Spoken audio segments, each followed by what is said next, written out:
What's up? We're here with Sid from datapure.co talking about cross-listing and automating your business. Thank you for joining us, Sid. Cool. Thanks for having me, Ty. Over time, what I figured out was like, as I'm building my company, the biggest limitation within my company is kind of me, right? It's how fast can I grow the company is depending on me. So what I started doing was started outsourcing pieces of tasks to different people within my company and making sure that they were taking care of it. And eventually, over time, I figured out like, hey, this is a really good way to actually figure out how to grow your business. Is every time you learn how to do something, teach someone else how to do it, and then stop doing it, right? And then that way, like today, like as an example, like marketing, right? I used to sit there and send everyone emails and say like, hey, we'd love to do this type of work for you. Come talk to us, right? I spend time training some of my team members, and then now they do marketing. So now when I'm out sleeping or like I'm on vacation, the marketing still goes on. It's not like it stops when I'm not there. Yeah, I like that. It's just creating that process in place that, again, that's always working while even now you're not working and pulling those leads. 100%. And I mean, from my end, I think the biggest thing I always look at is to kind of jump into some like, maybe tips and tricks is like, what is the biggest time suck in your day? And that's what you want to get rid of first, right? If it's finding product, if it's marketing, whatever that is, right? That's the first thing you want to get rid of. 100%. So personally for us, it's finding product. Because if you look at our funnel, everything goes in the top, and then we already have the back end all set up where it's very easy and we start bringing in product. Like you said, the front end for us is that. And I know for eBayers and people that sell on Mercari and those platforms, listing and cross-listing are the main time sucks out of your day. You don't want to be sitting there for 10 hours a day photoing and listing and then cross-listing all these products just to sell your product, right? You want to be out there getting more product. And I know personally that's how we really scaled our business up to a couple $100,000 a month, is because that whole back end taken care of, and then we focus on that one profit generation that really just been able to scale us up. And then now the only thing that's the problem is cash, right? So that's the only bottleneck at this point. Cash is always a problem for everyone. No, that's a great point, right? I think in your business, and this is something like maybe if we want to talk about a little bit is, you're using VA now to start doing some of your like sourcing, right? How's that going for you? Fantastic. We actually had a VA. So we started this VA on the actual buying program, and in less than 2 weeks, he bought $7,000 worth of product for us in one day. Right. See, so that's awesome, right? So now this VA can actually anytime, and so like once you train one VA, you can train multiple VAs, right? And just to kind of let you guys know that the VA is for my team. Yeah, exactly. So thank you. So, but like the cool part is like with somebody like us, right? We have all these VAs that are highly like already trained on this type of work, and we already have them kind of like vetted based on like, hey, are they hard workers, whatnot, right? So basic stuff like that. I think the bigger thing though is like, how do you personalize each VA for the customer, right? So in your case, you actually spent time with the VA, taught them like, here's the products I want to buy, here's the products I don't like, and then you said like, here's how I would do it, right? I believe you even made some like screen recordings, showed it to them, and did that. And now when Ty's sleeping or Ty's like out like at the club, whatever, the VA is working hard, and then once one VA is up and running, Ty can, once he solves the cash problem, he can get 2, 3, 4, 5 as many VAs as he wants, because it's a very replicable model, and the VA can actually train the other VAs beneath them. Yeah, I like that. And is there sort of like other automation, right? We talk about like VAs as the main automation that we do, because that human intelligence is very important. But is there even another level automation that you can do, maybe with like other softwares and kind of like getting that going? Yeah, so there's definitely, software is always like a good way to do automation, and that's essentially why all this other software exists, right? I mean, the biggest one out there, Salesforce, is automation for salespeople, because they used to like keep all this contact information, Excel sheets, and figure out when to like go contact people again. But now what happens is like Salesforce does it all for them. So similarly on this side, on cross-listing and listing and product sourcing, right? I think there's a lot of automation you can put in place. What I would think about is like, again, go back to like, what are the different chunks of pieces that are taking up your time, right? So as an example, like if product sourcing is taking up your time, solve that, right? If cross-listing is taking up your time, solve that first, right? Within cross-listing, there are a few pieces of software out there, but I think the issue I see with them still is like, they still require you to do a lot of work to actually post, right? They might reduce your time down from, let's say, 10 minutes to, let's say, 5, but when you're posting, let's say, even like 10 products a day, that's like 50 minutes gone from your day when you could be out having fun or actually finding new products for you to buy, right? Exactly. I like how you talked about like the problems. I think a lot of resellers in general don't think of it as a problem. They think of it as their day job, right? Yeah. They think of like I need to post, I need to cross list. That's like my job, right? But like Sid said, it's a problem in your business. To get it to the next level, you need to solve for that. I think that's the biggest thing that I learned working with you. It's solve for these things that are the hindrance, and then you can move on very quickly. Because if you're doing the same thing that's the biggest problem over and over and over, it's always going to be that problem, right? Yeah, so I guess to jump on that topic a little bit, like, what are problems within your business? Let's talk specifically about cross-listing, right? And product sourcing and cross-listing, two things. I think a lot of people think like, oh, this is my job, I have to do this. And, when you do a job at a corporate environment, they don't actually automate any of this stuff because like they're paying you a salary to do this. But when you're making your own money, you can actually start automating this information, right? And so I think a lot of people don't realize like, hey, me sitting there looking at products every day, me sitting there trying cross-list products every day, is something that's actually not important enough for me to spend my time on, right?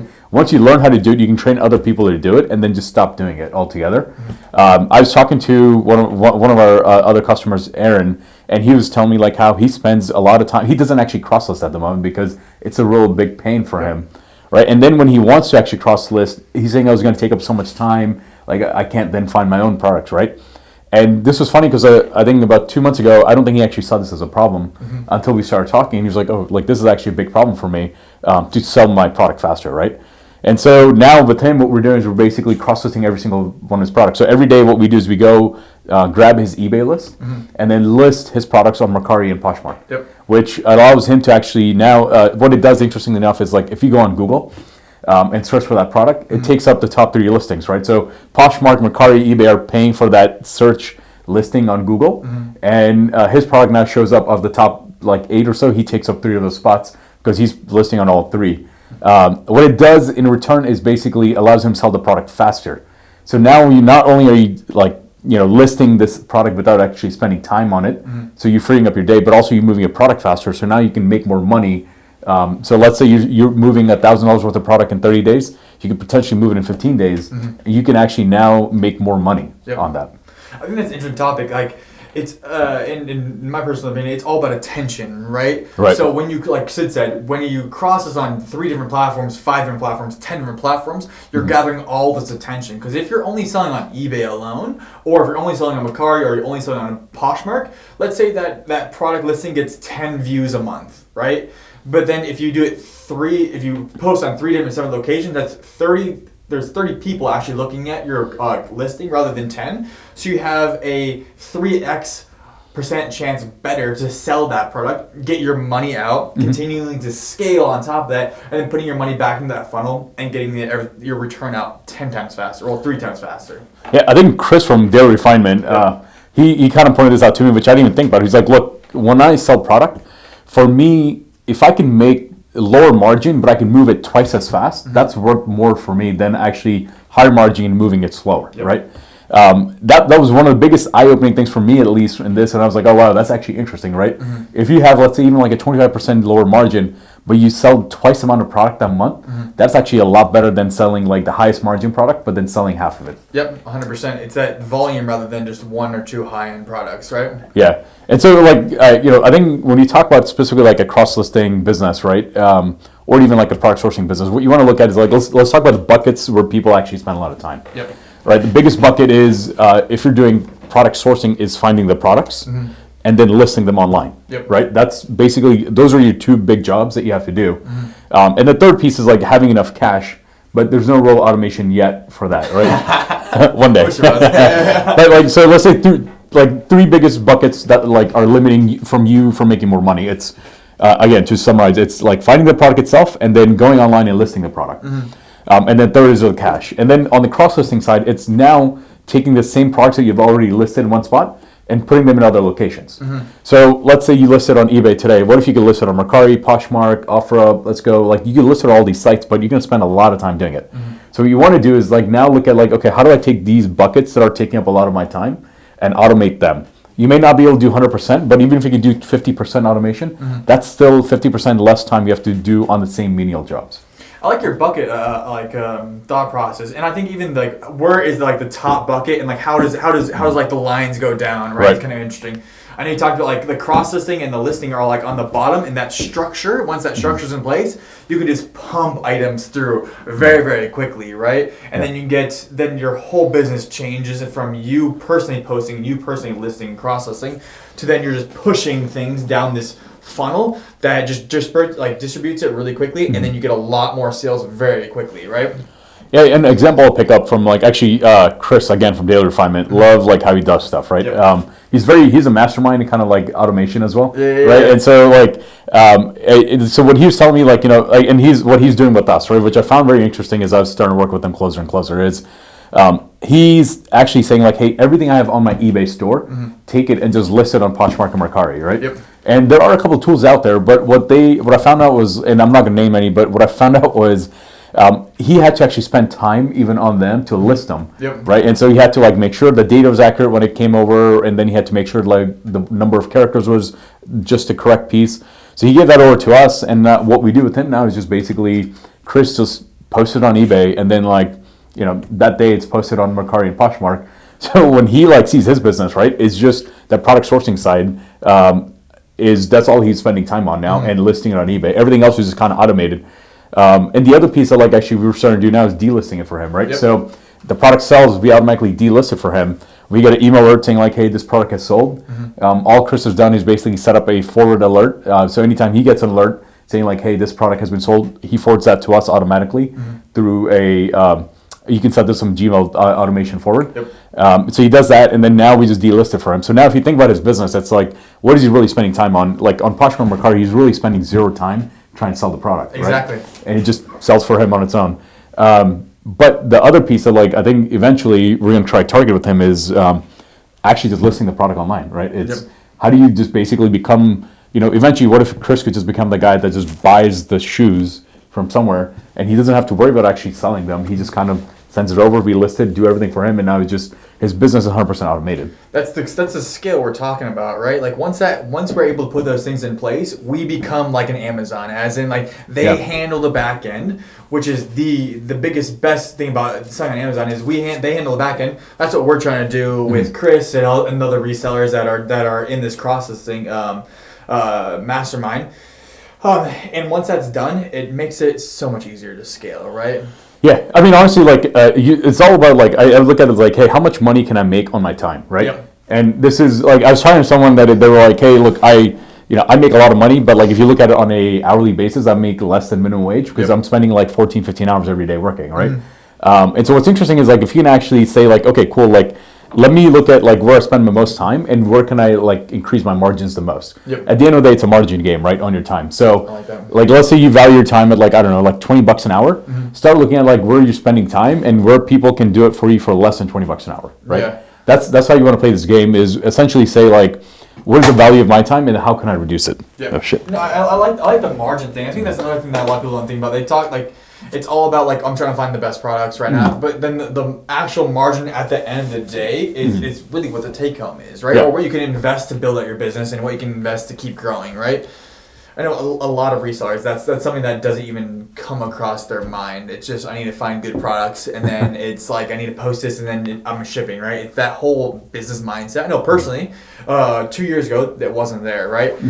I had one job, and that's find the best products, list them on eBay, and then sell them. But it's not scalable in the slightest. Yeah, I think one interesting thing I found out was I was looking through a lot of like other customer data is like you can buy shoes all day long, right? But there are different types of shoes. One shoe, like just to pick a random example, if you buy like a 7.5 in men in Jordans, right? And let's say you have a $100 margin on that one. That may move a lot slower than like a non-Jordan, just a generic, let's say Adidas shoe, right? That is, let's say, only $50, right? And so if you can buy like 4 of these shoes from Adidas and you can move them in 15 days versus Jordan 30 days, it's better to do that rather than do the Jordan because your margin eventually come out bigger.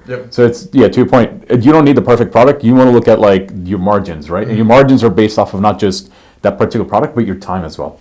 No, 100%. Jack at Video Game Sourcing, he put out a little pamphlet. He showed if I sell 30 products with 20% margin rather than, or I sell a product every day for 20% margin rather than I sell one every 2 months for 100% margin, your money is, it's like, it was a big difference. It's like $50,000 for like the slower moving between, and then it was $250,000 for the faster, slower, the smaller margin per product. But the scale out is just massive. Yeah, I think if you just run some numbers, right? Let's say to keep it simple, right? Like you have $100 worth of product that you're buying, like, and you sell that product at $50 profit, right? And if you can sell that in 15 days, what you can essentially do is sell it twice that month and make $100. Yep. Versus if you can only do it once that month, you only make $50, right? Yep. And so the time it takes to sell a product is way more important, I think, than actual margin in the long run. And this is what I'm saying, like when you want to look at your margin, you want to look at the amount of time it takes also, right? Not just velocity. Velocity. Yeah, you want to look at velocity. That's a very good word, right, for it. You want to take velocity plus margin, not just like profit margin and the perfect product. No, I like that, and that's what the cross-selling does. It just starts speeding up those sales because you have more attention, right? Look at the baseline of your business, understand it, and once you can understand it, you can start picking those things, like you said, those buckets, and then really crush out those buckets, and it becomes very easy to automate and scale. I know personally for us, as when we first started out the eBay business, it was just like, I can't say this like over and over and over, but it was so hard to get going, right? There's not many good businesses out there trying to help eBayers, right? There's people are trying to automate drop shipping and all these other things, but that's not where the money sits, right? It's going out and building an actual streamline or an actual business off of buying products and selling them as fast as possible, right? I think I'm going to actually give a shout out to Aaron again, right? He was telling me a story, which is I kind of love, right? He was like, look, I worked at this company for like, I think almost like 12 years, and then I got laid off, right? And he was like, I was at this company, I was always like the first one to show up, people like come around late, but I was always there. I was like, hey, these guys are going to keep me forever. And then he got automated out of a job, right? So he basically like was like, oh shit, like I don't have a job anymore. And he was trying to figure out what to do, and he saw you, which is great. So he saw you, and then like other people as well. But he was like, "Look, I saw these guys doing this business. I started my own, and now I'm to the point where I'm like trying to figure out, like, okay, I got my business, I got my money coming in. I don't have to actually go to a job, right? Now I want to create flexibility for myself, and which is now he's trying to figure out how to do the automation. This is why he started working with us. Is basically now we're like he's got his money leveled. Now he's trying to do automation, so now he can have a life of his own and go out. I mean, I think his goal, to me, and this is my goal as well, is like, if I'm in Hawaii and I'm on vacation, I'm like out surfing. Do I still make money? Exactly. I like that. That's kind of the goal in life, right? I mean, it's like we talked about it a little bit last time. It's a 0-hour work week, right? How do you like have them? You're never going to work 0 hours in the week, but if you have the mindset of like, hey, I want to work 0 hours this week and make money. That's when the automation, you should really start thinking about automation. Tim Ferriss actually has a great example of this. He says, like, first you need to get software to do that. If it's email marketing, things that are very online basic, and then you automate. The next level of automation is actually having a VA or having somebody else take over that job, and then it's having in-house staff, and then you do that. So you always want to be doing the most important things possible. I know personally for me, it's raising funds, right? It's raising funds because we know we have thousands of products out there of what this thing that we're doing, but I know now the bottleneck is what's stopping us from actually really growth is getting a lot of freaking money and then be able to push that through, right? So always think about that and like what's the biggest bottleneck and how can you solve for that bottleneck. Remember, that's very important, especially if you're a reseller. Also, another thing I want to touch on is I think everybody should be even on their weekends or on their time off, they should be reselling, right? It's the second biggest gig economy out there other than Uber, right? And it's great money. Go to those garage sales, go to those thrift markets, do that liquidation and start flipping and start making that cash. And then just automate the hell out of it and you'll have a business on your own. No, I mean, just to kind of sum up from my end, I guess there's one thing I'll add at the end, right? I mean, in my own experience, I've lived through this in my side, like in terms of working from like 16-hour days and now actually like having a lot more flexibility in my life, right?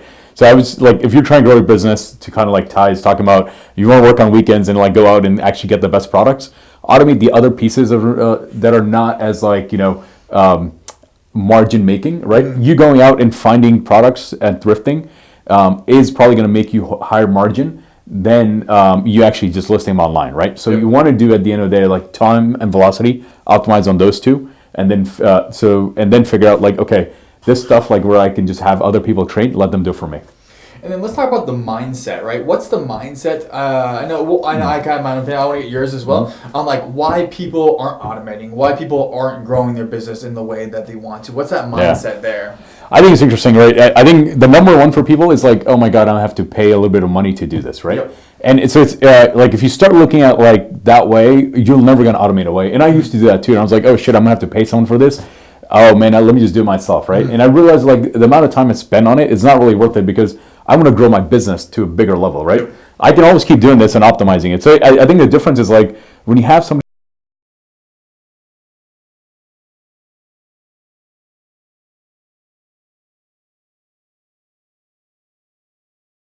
Right? They started doing bigger things in life, and they, that's what they wanted to do, and they did it. I'm not saying one's right or wrong, but like that's what they did, right? And the reason they did that is because they found other people to do work for them, right? And so, but like the initial mom and pop person, the problem is for them that what prevents them from hiring someone is the cost, right?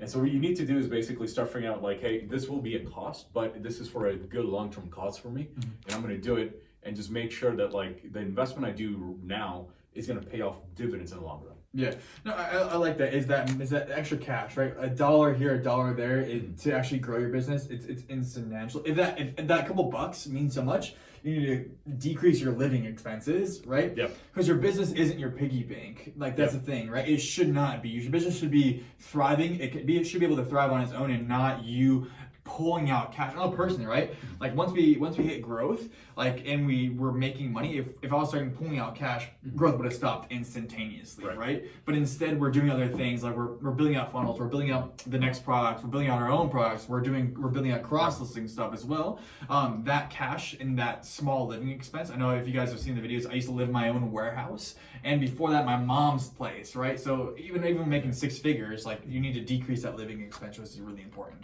Yeah, 100%, right? I mean, let me actually throw this question at you, Ty, right? So, like, you picked up a VA, right? Yeah. And this VA, like, I know you've gone on Upwork and found cheaper VAs, but then you paid for a higher-end VA, right? Yep. I guess in your experience, can you talk a little bit around how, like, your experience was with them versus, like, the cheaper VAs? Because I know what I'm trying to get to is, like, you paid more money up front, but, like, how that's paying off for you now. Yeah, the thing is, it wasn't even that much more money because you guys have such a good program in the back that normally, like, it was actually $1 more, right? $1 more an hour than if we would go on Upwork or Fiverr. It was $1 more. Like, if you want an hour too, right? Right. So like $1 more an hour than actually going on those other sites. And the difference in quality and actually getting things done. I know. So we have a guy. His name's Swastik, right? Great on e-commerce. And we taught him these lessons on how to source, and he picked it up within a few days. And he was like asking us what to do next, right? Like he was pushing that. You never see that with anybody on Fiverr or Upwork. It's like, let me get my job done. That's it. And if they quit, I think this is the biggest one we talked about last time. If they quit. You literally, and if you taught them and didn't actually have like a plan, if they quit, you lose all that progression. That goes out the door instantaneously because think about it. If you're hiring one freelancer on Fiverr that then quits, all that knowledge goes with them. You can then take. We've seen our competitors that Fiverr freelancer then goes to our competitors and teaches them our knowledge, right? So that doesn't happen with you guys. And if let's say Swastik gets a raise or he's not there anymore, you guys have a team in place that can fill that spot within a couple of hours, right? If not less, because all things are already in place. Yeah. And you don't lose. It's not taking 1 step forward and then 2 steps back. It's taking 2 steps forward and then maybe a little ledge back, and then you can keep progressing, right? Yeah, I mean, like, that's great feedback. Thank you for that. Yeah. I think, so from our side, like, what we do is we basically say, like, hey, this guy's working here, right? One day he may want to move on somewhere else, right? Yep. We hope he never does, but one day he does, right? And so to protect our customer, one, we have an NDA signed with our guy, right? So he can't go work for another reseller right away, right? Yep. It's like, look, you have to wait for like a couple of years to be able to go work with another reseller. So we have an NDA signed on that. The second piece that we have on the back end, we have other people trained as a backup. And we always do this because like what we see is when we start working with customers, they always want to add more people. So we always have more people trained anyway. but at the same time, it offers a good backup. So let's say Swastik's out sick, or he's out, or he leaves, whatever, right? We have somebody that can jump in right away and be like, hey, Ty, I'm going to take over and start working with you. All you see is a different name. Everything else is about the same, right? That's incredible. Right, and then and so even like when you start thinking about like kind of like automation on your side, right? This is how you want to think about it, right? Like I want to have dependency on automation, but I want to have it on a single person, because then that person gets the power and they might end up leaving, or it might start increasing their ask for how much money they want from you. Right? Exactly, right? Like I believe that you could, on the ask part, like if you're trying to ask for more cash, you need to be able to do more, not be able to hold the power. It does nothing, and then if you can automate that out, it becomes very, very easy to produce more because you have more leverage on that side, and you can grow a lot faster as well. Right. And I think one thing, like to your the earlier point I was trying to make with you is, so basically you took a risk by saying like, hey, we're going to pay, if it's just $1 more, but you still paid more, right? Say, I'm going to take a risk and do this, but you found the right resource, and then now like your automation's a lot more complete, and you don't have to spend time teaching that person anymore, right? And now you can just tell Swastik, be like, hey, dude, go train someone else. You don't have to train that new person. Swastik trains them, and all of a sudden, like, your business is fully automated, right? And since they're like your VAs are all working in the same location too, it's very easy to train each other and already have that backup ready, right? It's not like you have to jump on another call or another Zoom call to get those guys trained. They're together, right? This is their day job. This is what they do daily. Yeah, and so I should have brought a photo, but like they all sit like in a proper office everywhere there. I think what we want to do next is start doing like multi-time coverage. So as an example, right now he's doing Pacific hours with you, right? Eventually we want to do it so like where he's doing Eastern hours as well, or maybe even at nighttime, and start figuring out like through analytics, what time of the day are you getting the best products, right? That would be now you're talking about like true optimization of your business, which is like, hey, if it's the weekend when you get the best products, then he should be sourcing on the weekends and cross-listing you for on the weekends, right? In terms of moving product, I've realized like especially a lot of like consumer goods like shoes, they sell a lot on weekends because people are sitting at home shopping, right? And so you want to make sure that like you're cross-listing stuff before the weekend hits, and even on the weekend, if you're acquiring product, you want to get it out as soon as possible, because it all comes down to how fast you move the product, right? That's interesting. That like you guys are even thinking about that for us as a customer, right? So that's what actually having a business working with. They're going to try to make you the best. They're going to bring you the best value, right? Instead of having that Fiverr or Upwork freelancer, all they care about is cross-listing at their own time. Right. You guys are thinking about, how can I really help? Let's go, Aaron or Chris. I did your refinement. How can I help these guys sell more, buy more, build their business better? Because if I know we talked about this last time, if you help them build their business bigger, you guys get extra people hired through them, right? So it's a win-win. Instead of that freelancer thing, I want to do it at my time, I don't care about anything else. Y'all are in this for the long run, trying to build a company out for Chris, Aaron, and all these other people that are trying to do cross-listing. Yeah, honestly, like, look, if Chris's business starts blowing up even more, I mean, he's got a pretty sizable business already, right? He does. But if it's like, hey, it blows up even more, and he hires more people from us, we make money, right? And so I would say like it's a very kind of the incentives are very aligned, right? The more money you make, the more people you're going to get from us, the more money we get at the end of the day. I like that. I think also the one thing that I want to touch on is what we've seen in terms of the automation process. It's personally, you can't think that I'm the best at this and no one else can automate that. That's a bad mindset to get into.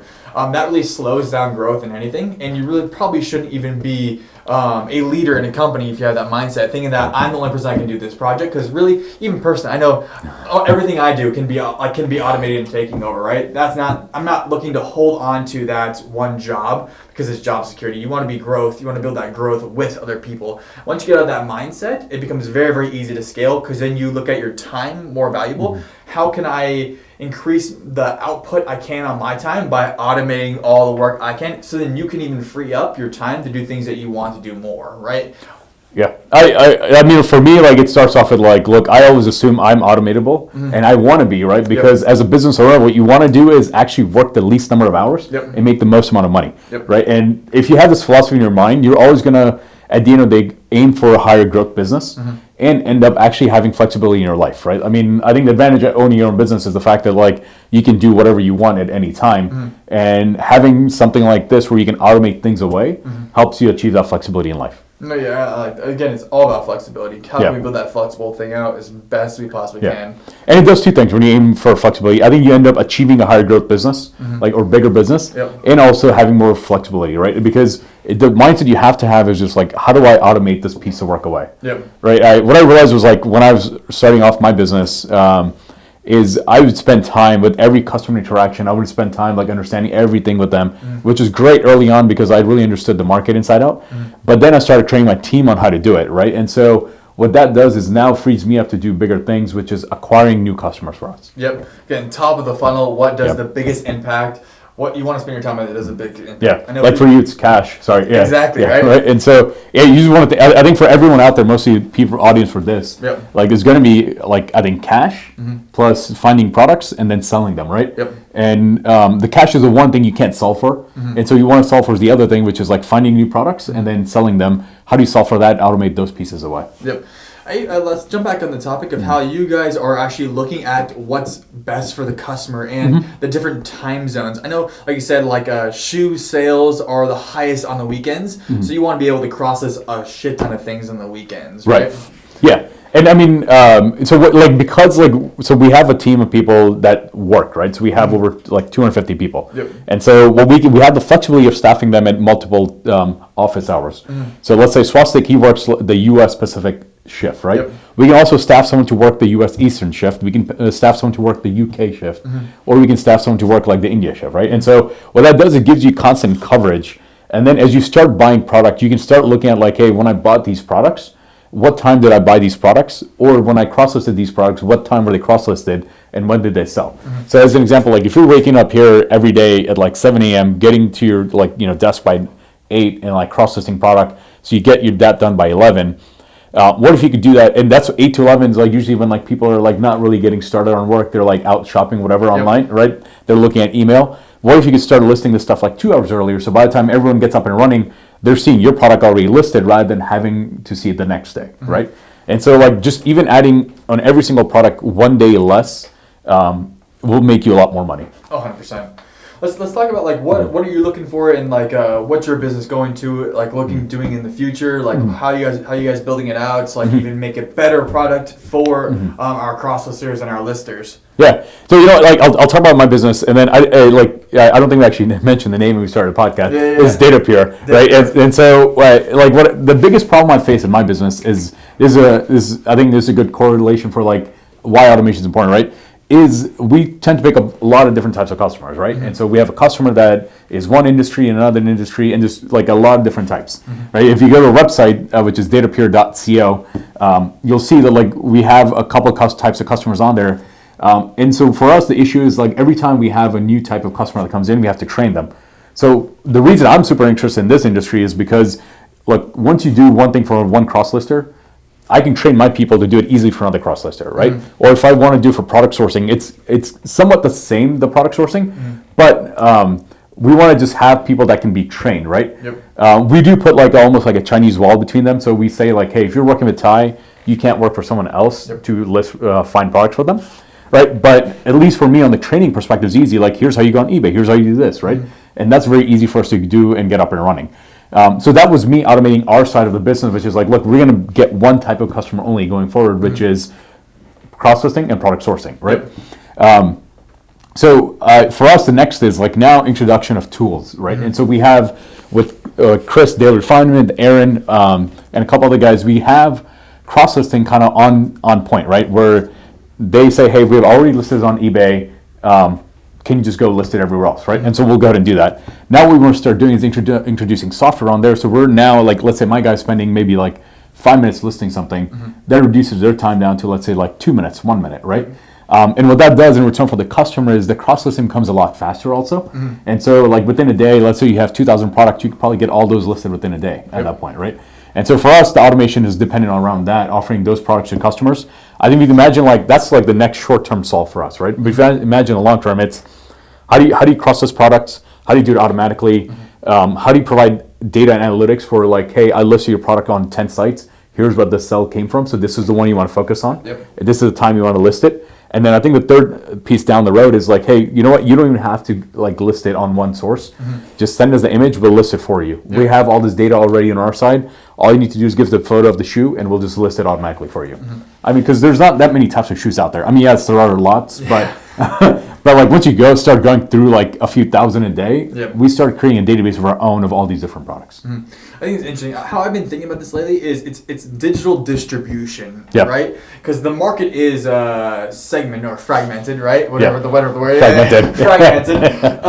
The market is fragmented. There's more and more quote unquote marketplaces coming up, right? So the more and more fragmented the marketplace, the more niche down markets there. Let's say there's I'm thinking about this, maybe a dog one, or a pet marketplace for like custom pet stuffs. I don't know. Once that happens, then we can start posting your pet items that you guys buy on that site, right? And that's the trend. It's going to be the more and more money gets into this, like all these marketplaces. Because you're seeing right now, Poshmark, Mercari, Goat, StockX, eBay, Amazon, Bonanza, Let Go. Like there's so many of these marketplaces coming up because there's so much opportunity in this thing now. So and even that there's fragmented attention too. I think that's what we're solving for in terms of the digital distribution. Is that fragmented attention that, let's say Sid only buys on OfferUp, I only buy on eBay. Why aren't you on both of these trying to sell to us, right? At that point, you can even your products. Once you have more attention on your products will be even priced higher. I feel like, right? So then you can make more money because you're not fighting with a million people on eBay. Now you're fighting. Now you're attacking all this attention, right? Yeah, I mean, I think it's to a standpoint, right? Like you get the most eyeballs, right? It will cost you a little bit of money, but you get the most eyeballs, and you can move your product a lot faster. So you may be able to even price it up. And because you're moving faster, you may even want to just get a ton more product now because you'll have a lot faster turn on your cash. I like the eyeballs thing. It's kind of like it's kind of like ads, right? It's the same concept. As the more you pump in ads, the more higher sales you're gonna get, right? I like if you were selling shoes, right? Like eBay, Mercari, Poshmark, Goat, StockX, having them on those 5 is going to get you a lot more eyeballs than just having them on eBay, right? And what it allows you to do, again, it adds a little bit of upfront cost, right? But this is your investment in your own business. And what you're doing is you're automating away the fact that like the sale has to be done from just one location. What you're doing is saying like, hey, look, we have all these eyeballs. And what if somebody on StockX sees this? Because they're most likely just going to be on StockX. Maybe they'll go to one other place. They're not going to check out 5 different locations to find the perfect shoe. Exactly. Right? Or more likely, they're going to go on Google and just search for that shoe. And now if you have listed on all 5 locations, you're basically taking up in Google all those 5 listings out of the top 8, 10, whatever appear on there. You're taking up 5 of them. So now, your shoe is the first one that's seen, right? And this is why it's important to list it in many locations. That's the thing that Daily Refinement, Chris talked about before, is these guys are even paying Google for ad cost, right? They are. Yeah. So they're literally, if you process all these items, they're like Poshmark, Mercari, Go are literally paying Google money, a lot of money too. Yeah. Well, so it's SEO optimization, right? And so what they will do is pay Google money, or they'll pay the hell out of optimization. Put it that way, right? They'll pay a lot of money for optimization, and so they can appear in the top of the rankings on Google. So let's say I'm searching for a specific kind of shoe. When I search for it on Google, and you as a seller are actually listing it on all 5 stores. So when I go on all these listings, I see like 5 of them listed by you. I have a pretty good chance of then buying it from you directly. Even if I probably won't even know hey, this is Ty selling that shoe, right? I'll just see it and I'll buy it from that one location, and it turns out it's you because you've listed on all locations. That's one thing that I think is really interesting is that what we've seen buying and kind of creating the marketplace to marketplace arbitrage is that eBay, since it's the biggest used marketplace, right? The prices, because you're competing with everybody, dramatically dropped. Right? But on OfferUp, Mercari, Poshmark, and all the other places, because they have less competition in that one thing, the price actually inflates. In terms of eBay's the cheapest. That's why we're building the marketplace, right? eBay to Amazon. Exactly. But once that happens and the market starts shifting, or you're on other platforms, not just competing with everybody on one platform, you can sell a hell of a lot more and for a lot more money. That's the basic model that we're going with right now. It's working out. Yeah, no, I mean, this is again, it just, the eyeballs, it just lets you do so much more with your business. You can increase pricing. So you might even want to list something on eBay for a lower price because that's what it sells on eBay for. Yep. But on Poshmark, you might want to be able to list it for a little bit more because you might be able to sell it for more, Yep. right? And so it's the eyeballs and like getting on Google, right? It's just like I think it's honestly like that. I can't encourage that enough. It just helps you move products so much faster and maybe even for a lot more money. Exactly. I like that. Other than that, what's the next play that we're trying to do with the cross-listing? Let's talk about that in terms of what's the next step for customers that want to join us, and that kind of play. Let's get people up and running. I know we have a kind of a wait list right now because we have a lot of people trying to get on this. So you might have to wait a little bit, but join it as soon as possible because then we can get to you as fast as possible. Right. So I think the first one we started off like product sourcing like at the end of December, right? Yep. As a big kind of that one has a ton of customers coming in already, and honestly, like it's like the bottleneck has been us trying to get up with the customer fast enough. And but the reason we're moving slow is because I had one customer that's like, hey dude, here's my credit card, I'll send it over. I was like, hold on, let me just take the time to actually understand exactly your needs. Then we'll take the money and then we'll get up and running with you, right? Because the thing we want to do is we want to make every customer happy. Yep. And so this is why there is a wait list, unfortunately, because we want to make sure we produce the perfect results. So with cross-listing, what's specifically happening is in the last month and a half or so, we've been running use cases for our customers, making sure it's done perfectly. And so by the time we get to our new customers now, we know exactly what issues come up. And so as a customer, you come on board, you're not worried about like, hey, how's this going to happen? Or do I need to worry about this or I need to check this every day? No, we've already taken care of all that for you. Yep. And so I think the next step on there is we still have a wait list just because it takes us time to understand customers, where they want to list, how they want to list. Yep. There's stupid little thing, right? I'll tell you, on eBay, if you have something that says quantity 4, right? You have 4 quantities. On Poshmark, it lists it 4 times. Yep. Right? At first we thought these were duplicate listings. We realized no, it's not, right? It's on eBay, you're actually selling 4 of these and you have 4 in your office sitting around, but on Poshmark it listed 4 times. So these are little things that we want to get up and running with a customer, understand how they want to list it. Some will say look, I just want to list it once. Others will say, no, I'm going to put it on there on 4 times. So these are some questions that we have to run through with customers and kind of customize the experience. But at the end of the day, that's why there's a wait list. But yeah, I think for next steps is, I don't know, maybe the easiest way is hitting you up because these are your these people listen to you anyway. Yeah. Hitting you up on your Instagram, on LaCroix, and basically saying hey, I want to get a VA for cross listing. Yep. And then we can get them up and running pretty fast.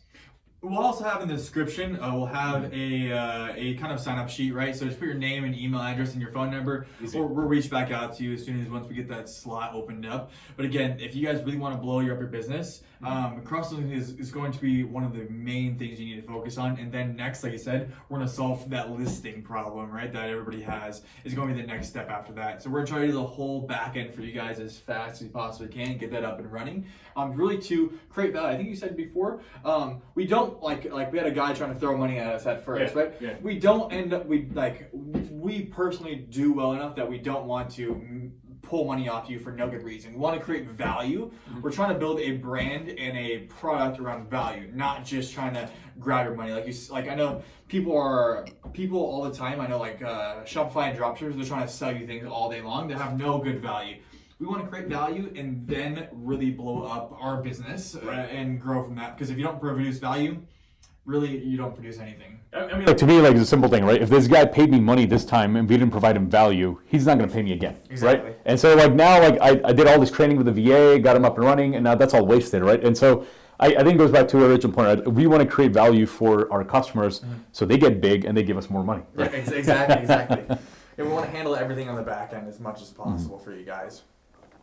I think other than that, do you have anything else you want to talk about? No, man. No, thanks for having me again. This was great. I'm super excited about cross-listing. This has been, I think, just unbelievable for our customers. I can't express that enough. They're hey, how fast can we do this? And I'm oh. So I love it when our customers I want more of this, right? Which is great, right? And so, guys, come hit up the form on the description of the podcast, and then would love to kind of talk to you about what your needs are. Exactly. Other than that, follow, subscribe if you have any questions. I think Sid and I are going to be doing this more often, correct? Yes. Right? Yes. So we're going to shoot for this once a week, or is it once every 2 weeks? I think let's try once a week, and then Once a week? yeah. Perfect. We're going to jump on different topics and different things. Today, obviously, is that automation and how to automate your business. Next one's going to be a different topic, so follow along. We also have a podcast on all your podcasts, Shopify, Google, Apple as well. So follow and subscribe those if you want to join us. And really, this is about how to grow your business as fast and as profitable as possible. Other than that, thank you for joining in, and we'll catch you next time. Cool. Awesome. Thanks, everyone.